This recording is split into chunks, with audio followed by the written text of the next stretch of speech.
Yo, yo, yo, yo, yo, yo, yo, yo, yo, yo, yo, yo, yo, yo, yo, yo. Good morning, good afternoon, and good riddance. It's your boy. We're back again. It's your boy Byerson, and we're cool. We're cool with it.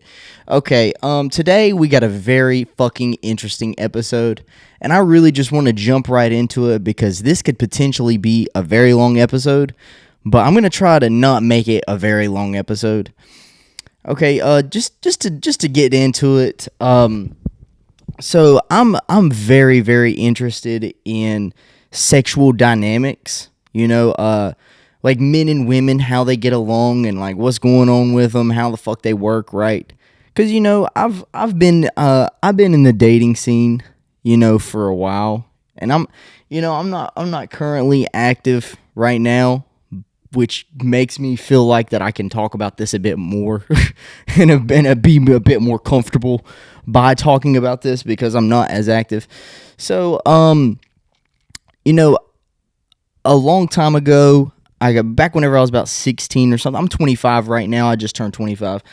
Back whenever I was about 16, 15, I went through the ringer. We got, how it is. You play around as a guy. I played around with a bunch of girls. Got good with them. I wanted to understand them. Because men and women are different, right? So we interact differently amongst each other than we do, say, our peers as men and women. So like a guy and a girl are going to interact differently because there's some sort of sexual tension there rather than a guy and a guy or a girl and a girl, right?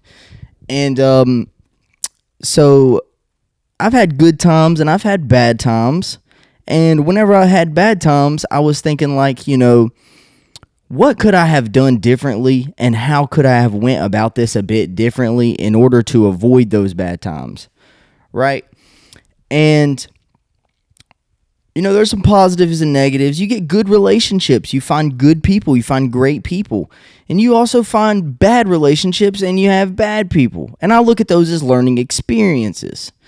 And whenever you go through the bad times, I've always thought, like, what could I have done in order to avoid these bad times? As an intellectual person, I'm thinking, what are the steps that I could take in order to not have those bad times happen again, right? So then I became to get into reading a lot, and learning from other people's experiences, and then they have compiled books of other people, and other authors have compiled books of other people's experiences as well. So, you don't just learn from your own mistakes, you can also learn from other people's mistakes and other people's learnings as well. So people have compiled books, and, I've gotten to the rabbit hole of learning sexual dynamics, learning about people, learning about psychology and whatnot, you know what I'm saying? So that I can really understand where people come from and I can get a better grasp of reality and what people are. So with that being said, I went down and read, I've read a lot of books, okay? And one that I've just stumbled upon recently has been a book by, I think his name is Aaron Clarey, Aaron Clarey, I believe. I don't think that I don't have his name right here, but shout out to that guy. And he wrote a book called The Book of Numbers. I believe that he's some sort of economicist that has wrote a book about dating and marriage statistics. And it's really, really, really interesting. It's so interesting that I decided to take apart my day, take some time out of my day to make you this interesting podcast. Are you ready for this shit? What? All right. The Book of Numbers, Dating and Marriage by the Stats. That's what it's called.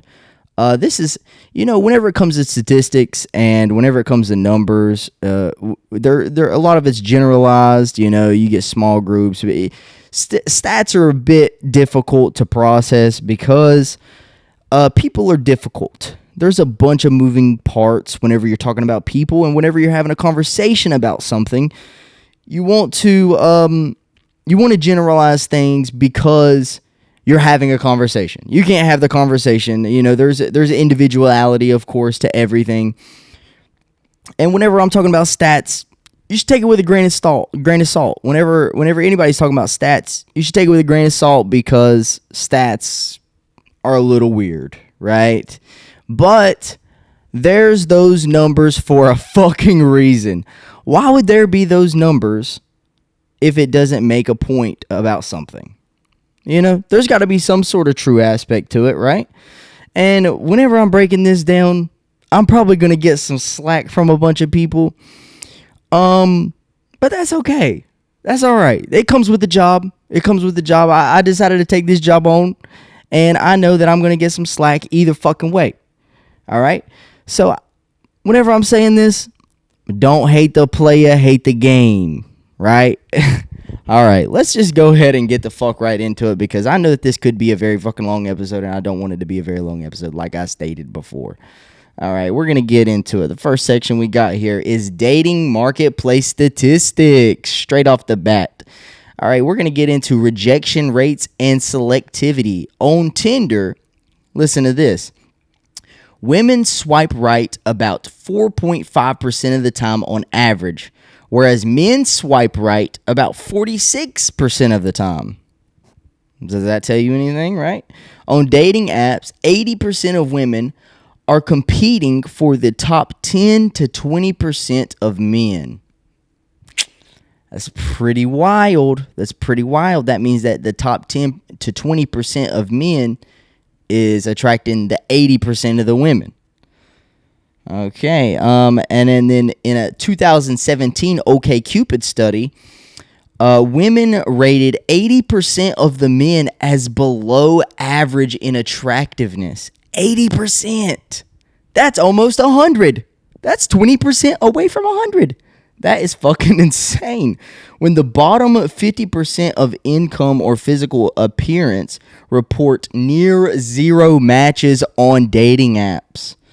Wow. A 2022 Hinge dataset leak found that 50% of men aged 18 to 30 had fewer than 2 dates per year from the app. And that's the guys swiping 46% of the time, according from the Tinder statistics, which is pretty fucking insane, right? And women are only swiping 4.5%. You know, I don't get into dating apps. I would never get into dating apps. I did at one point, and actually I'm banned from Tinder. I say this over and over again. I'm banned from Tinder because I used to get on Tinder to promote Wholehearted Entertainment. Shout out to Wholehearted Entertainment. That is our sponsor for the day. All right. This is pretty crazy to me. Men outnumber women on dating apps 2-1 on most dating apps, meaning for every 100 women, there is 200 men on the dating apps. That's fucking insane. And from my experience, from what I've noticed in my conversations that I've had with a bunch of women just get on there just for the attention. Because there's hundreds of fucking dudes on there willing to swipe right and give them attention. They're not even going to get anything out of it. That's what they're thinking. They're going to get something out of it. But listen, if you see me on a dating app, it ain't me. Report that fucking shit immediately. Immediately. It's not me. I swear to God. Right here. For every one match a man gets, a woman gets 10 to 100, depending on their attractiveness and, you know, other fucking things that may contribute to that. So if a guy gets one match, a girl is going to get 10 to 100 matches. That's fucking on the far end of it. Let's say she gets 100. So if a guy gets 3 matches, there's a girl that's getting 300 fucking matches. God damn. This is tough. The modern dating is fucking insane out here, bruh. Get off the goddamn apps, please. For your sake and for my sanity. All right. The bottom 80% of men compete for the bottom 20% of women, a complete inversion of the top. That is insane to me. This is fucking insane. This is fuck. All right, and then you also got to think about the ROI of dating, which is rate on investment, right? So this is what contributes to this is the cost in time, money, and emotional energy versus reward, which is, whatever the fuck that you're in it for, which is probably most likely sex, companionship, marriage, and whatever the fuck that you're in it for, right? So this is the time, money, and energy that you're putting into it versus what you're getting out of it. Right, which is what you should be considering whenever you're going out, as a person that evaluates everything and the value of what you're putting into something versus the value of what you're getting out. I think this is very fucking interesting. I think this whole thing is interesting to me. This isn't. I'm not trying to say anything about this. I'm not trying to push a certain agenda by going through all these numbers. I just want to be very clear about this.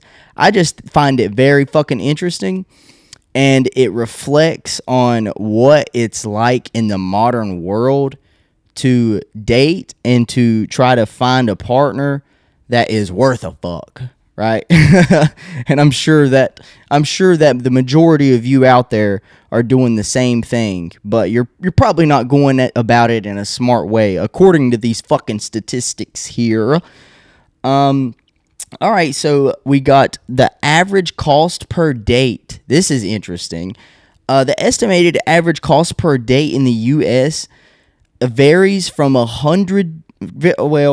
varies from $50 to $150.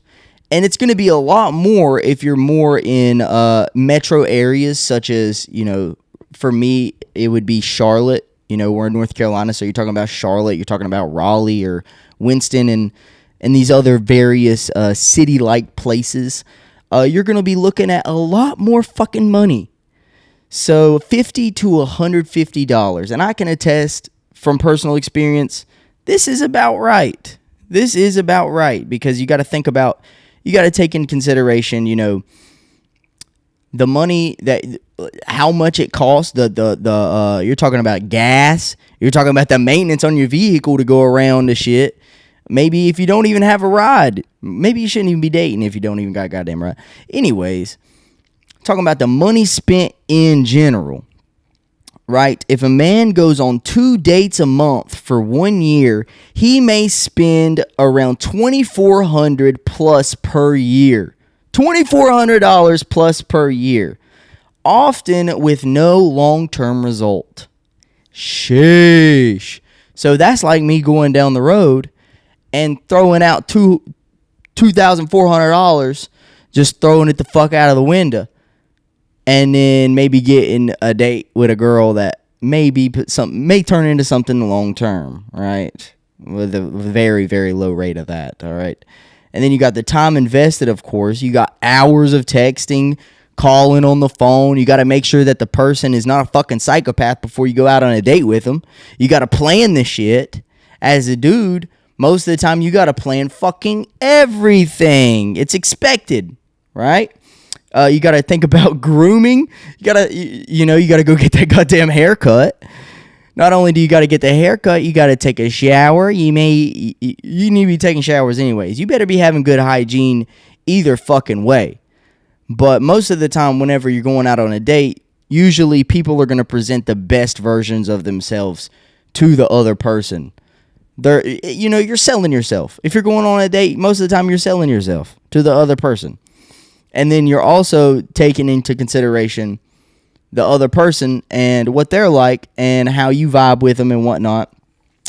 So you got the hours of texting, planning, grooming, and communicating per date estimated to be about 4 to 10 hours.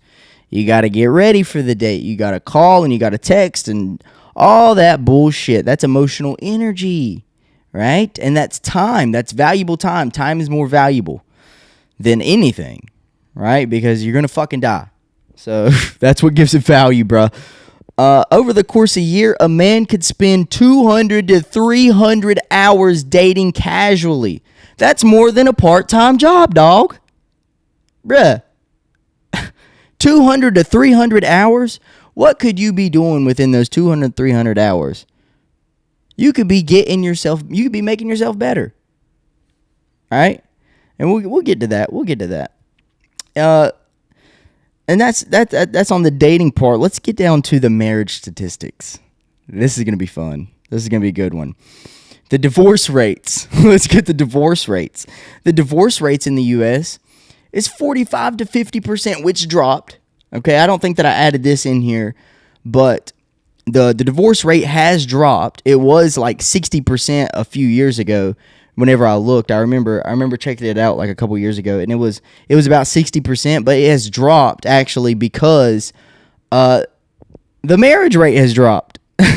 Okay, 70 to 80% of the divorces are initiated by women. And listen to this one. This is a good one that was thrown in here that actually gets pretty dicey. Among college-educated women, up to 90% initiate divorce. 90% of the college-educated women will initiate the divorce. Damn, what are they teaching you in college, bruh? What are they teaching you? That's the modern feminism that they're teaching you, probably. The dating that leads to marriage, less than 20% of men end up with a woman they've actively pursued. Less than 20%. So whenever you're going out on dates and shit, and you're actively pursuing women, there's a 20% likelihood that you might get, that you might end up with a woman.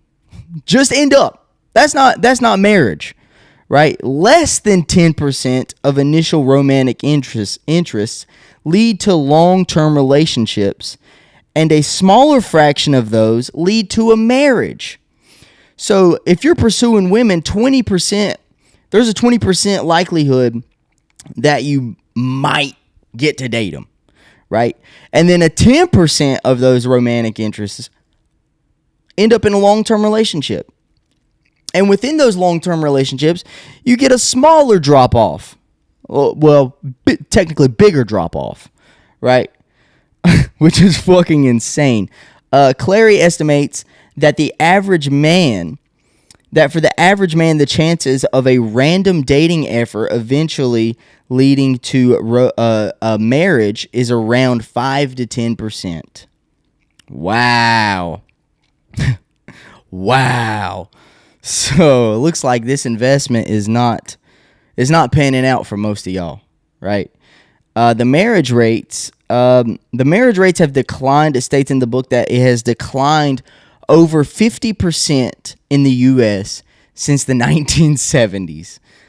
And then as the book's publication, the annual marriage rate was around 6.5 per 1,000 people. That's less, dude, 6.5 per. So to put this into perspective, the annual marriage rate was around 6.5 per 1,000 people. 6.5 out of 100 is 6.5%, to put that into perspective. So that's pretty that's less, I think that's, what is that? That's less than 1%. All right. Actually, probably not. I'm not good at math. Sorry. Yeah, I'll let you do the math on that. All right. The divorce rates are fucking insane. All right. So listen to this. So I said that the divorce rates was 45 to 50%. So for the first marriage, let's just say it's 50%, right? For your first marriage, if you get married the first time, you can expect, God damn, I keep on getting hair in my mouth.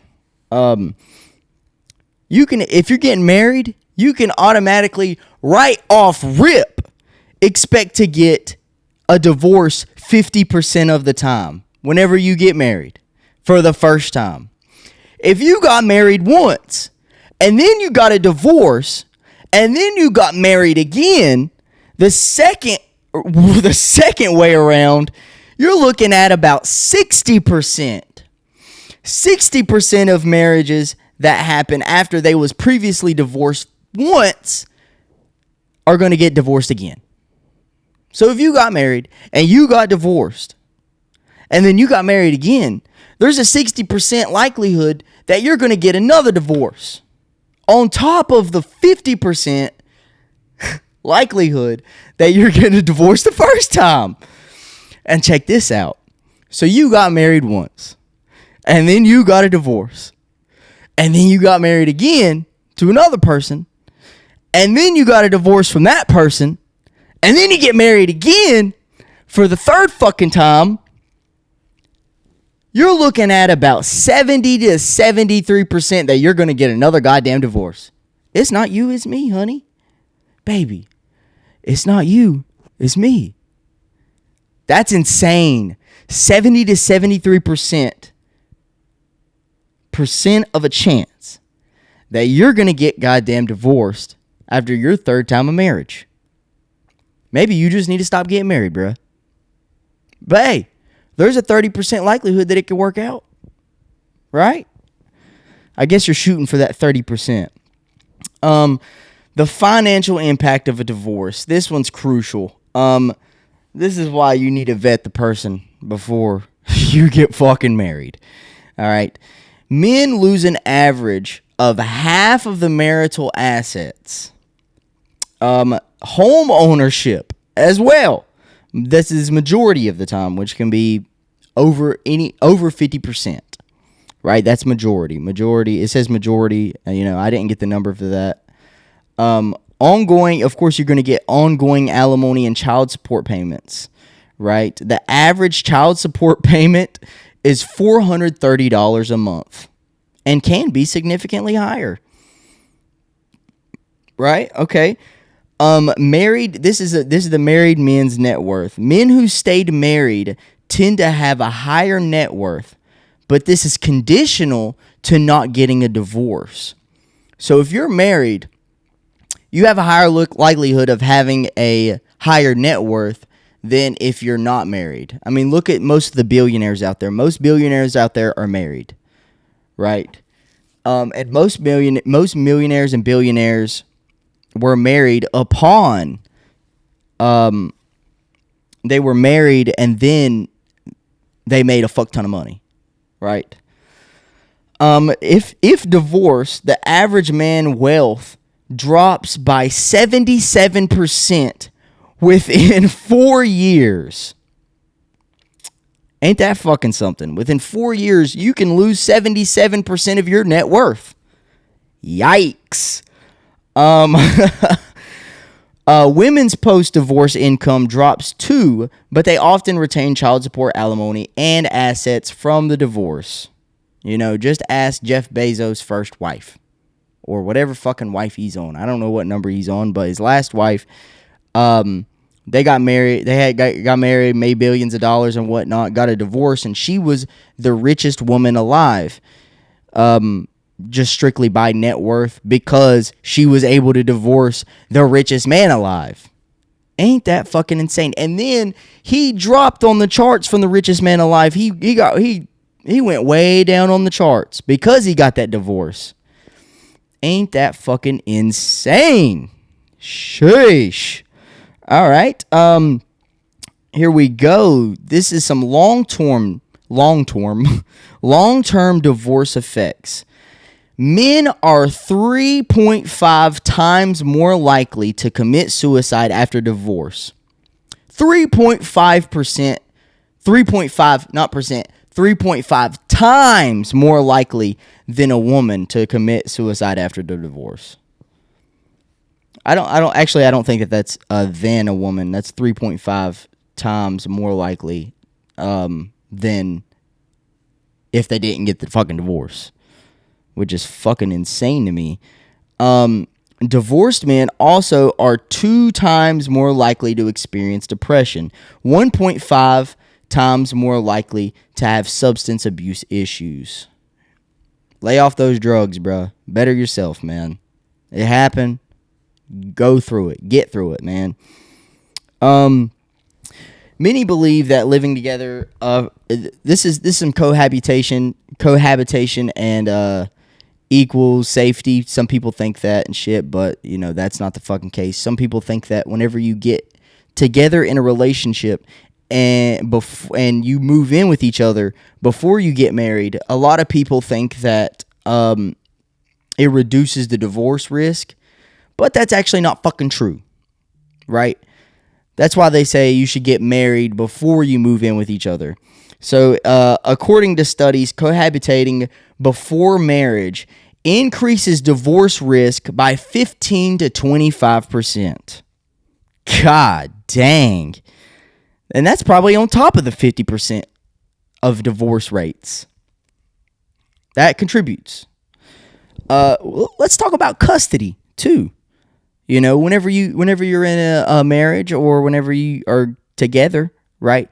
You get kids and shit. If you get into divorce, you got to think about those kids, man. Them damn kids. You got to think about them damn kids. Fathers win sole custody in only 10% of custody battles. 10%. Wow. Okay, joint custody is awarded about 30% of cases. Mothers get sole custody over 50% of the time. Right off rip. That is fucked. That is actually fucked. Wow. You know, so you better think about your damn kids, bro. I would say don't take that shit to court. Figure that shit out amongst yourselves. Because it's going to cost you a fuck ton in divorce and lawyer fees on top of all the bullshit that you got to figure out as well. So figure that shit out beforehand. There's prenups and shit like that, man. Come on. Just think about the shit, man. Just think about it. Let's get back into it. There's psychological and behavior data right here for you too. Hypergamy in practice. You know what hypergamy is? Hypergamy is, you know, the chart of women and men dating on the hierarchy, on the socioeconomical hierarchy. I'm just going to break this down a little. If you don't know this, I'm just going to break this down for you because some people don't know what the fuck hypergamy is. So women typically date across and above on the socioeconomical hierarchy. So they're more likely to date and be together with men that have more status and have more net worth and whatnot than they do. And men typically date across. So whenever I say across, it's equal to them, across and below, right? So women are more likely to leave a relationship if they out-earn their male partner, right? In marriages, where the wife earns more, divorce. In marriages where the wife earns more, divorce is 33% more likely.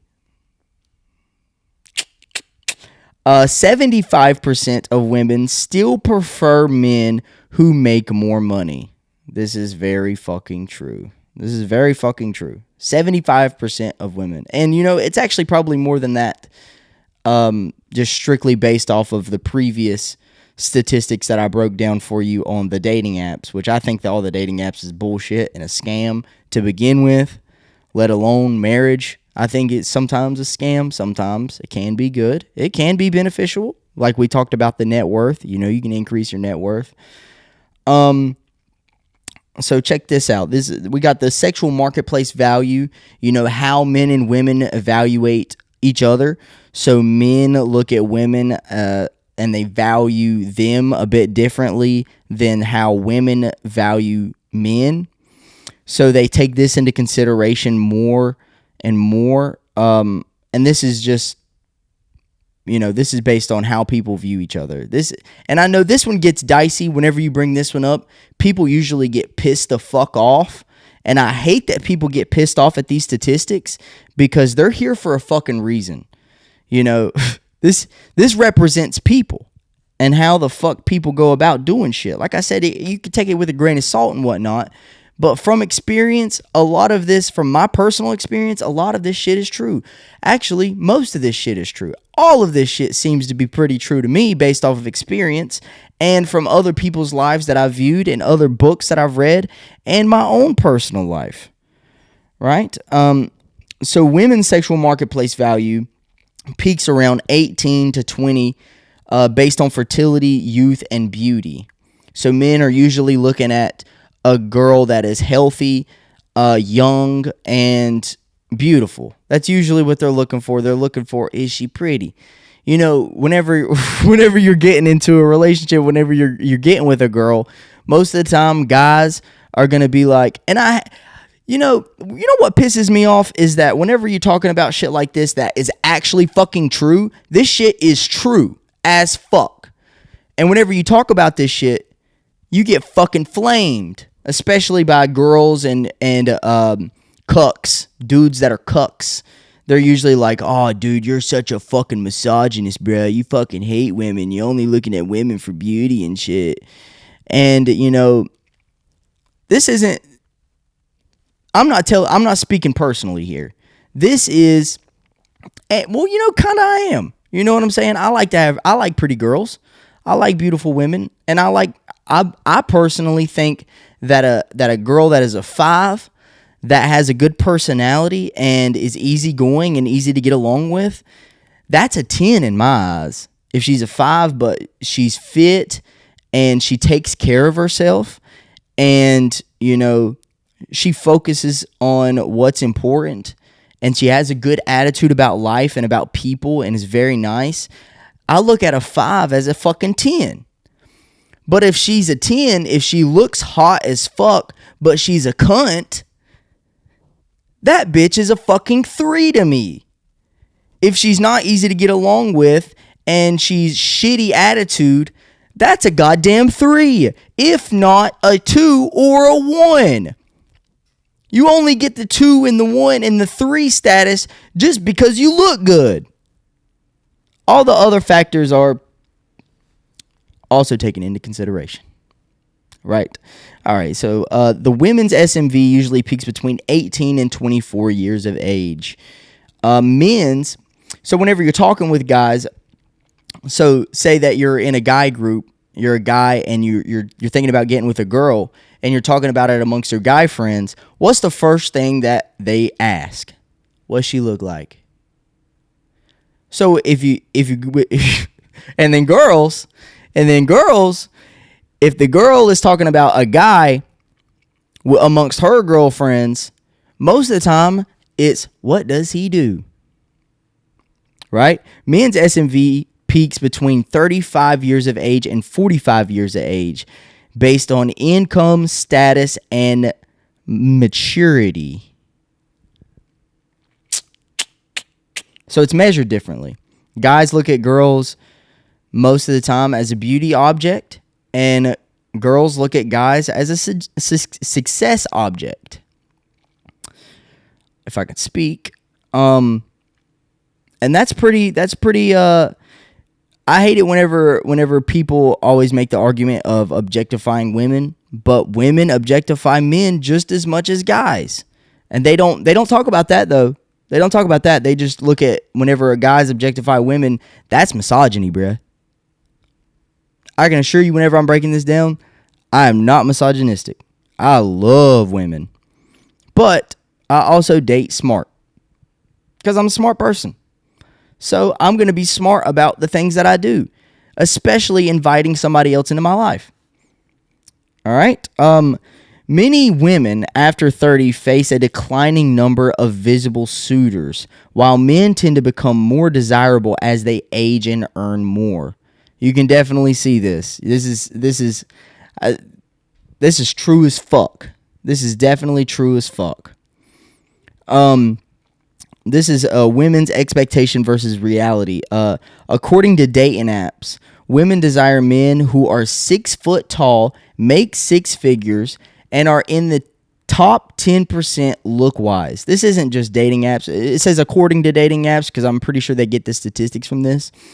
But this is true fucking as a 5'10" male, I can attest to this somewhat. You know what I'm saying? I'm pretty blessed in a lot of different areas. So I tend to have a bit more success, and I'm smart enough to realize this. I tend to have a bit more success than the average guy.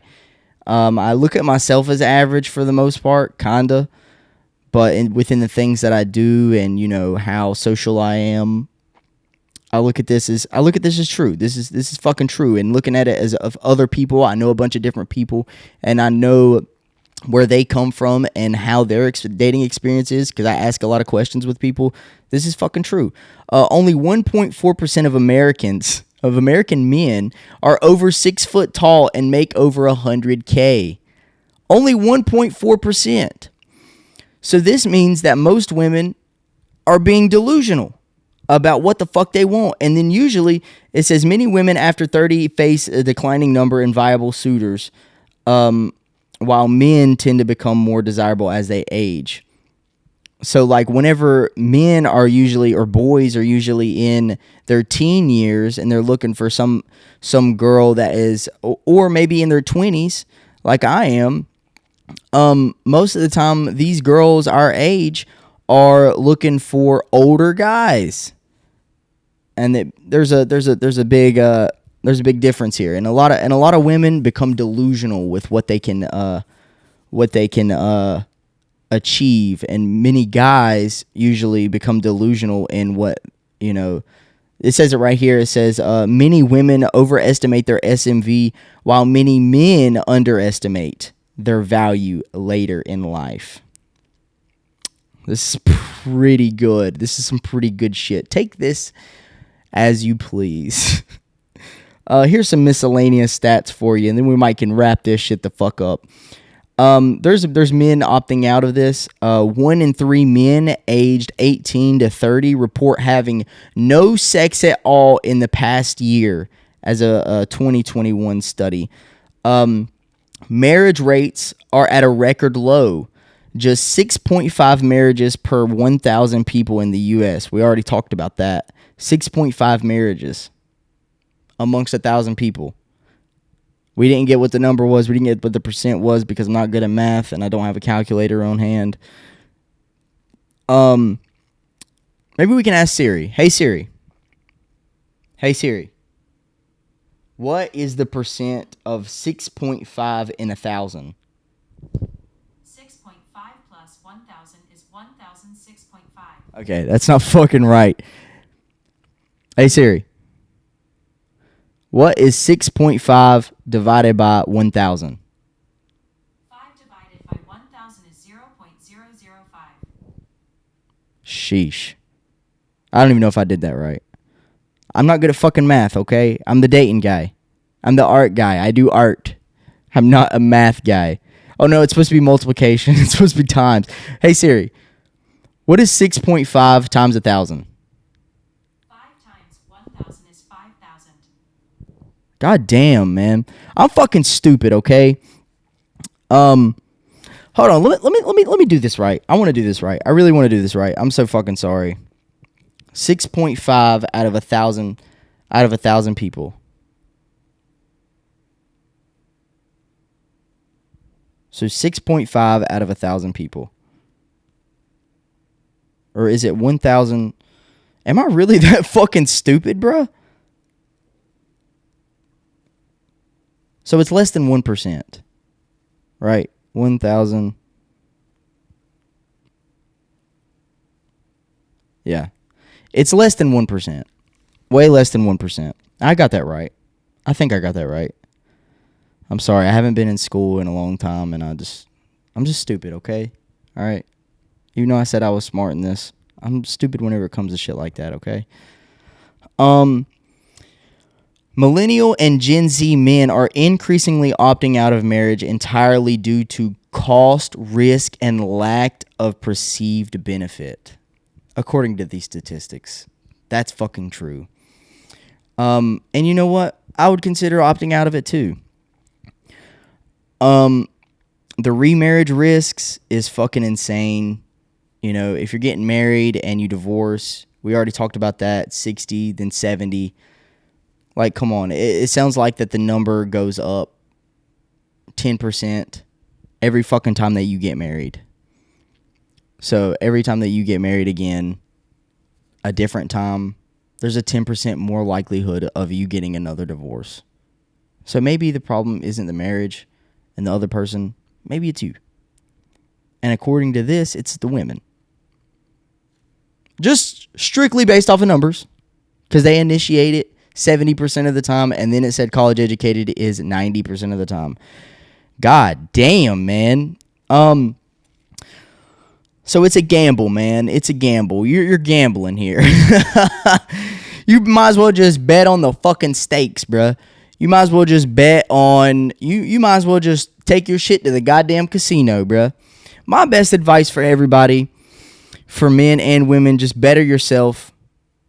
You know, if you better yourself and you are the best version of yourself that you can be, you can definitely bet on maybe having better dating statistics. Right? If you're the best person that you can be, and everybody is striving to be the best person that they can be,